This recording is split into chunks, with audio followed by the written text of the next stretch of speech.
ভোর রাত্রে যখন সাহরি খাইতে উঠবেন, সাহরি খাওয়ার পর ফজরের আজানের আগে আপনি 10 মিনিট 5 মিনিট একটু আল্লাহর কাছে ক্যাবলামুখী হয়ে হাত তুলে রুমের লাইটটা বন্ধ করে একটু আল্লাহর সাথে কথা বলবেন।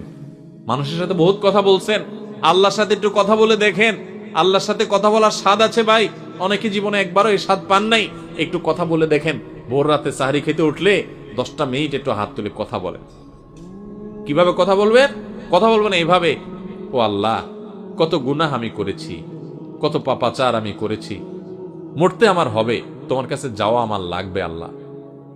শয়তানের প্ররোচনা করেছি, এই রমজান মাস তুমি কত মানুষকে মাফ করে দাও। নবী করিম সাল্লাল্লাহু আলাইহি ওয়াসাল্লাম বলেছেন, ওয়ালিল্লাহি উতাকাউ মিনান নার ওয়া যালিকা ফি কুল্লি লাইলা।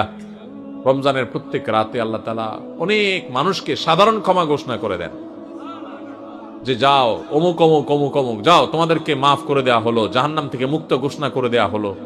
আল্লাহ কত মানুষকে আপনি সাধারণ ক্ষমা করে দিবেন। আল্লাহ আপনার সাধারণ ক্ষমা পাওয়ার জন্য কোনো যোগ্যতার দরকার হয় না, আপনি চাইলে যাকে তাকে মাফ করে দিতে পারেন।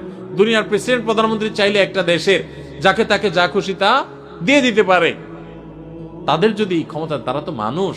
আল্লাহ আপনি তো মহান সৃষ্টিকর্তা, আপনি তো চাইলে আমার সব অপরাধগুলো মাফ করে আমাকে ফেরেশতা বানায় ফেলতে পারেন, পারেন না আল্লাহ?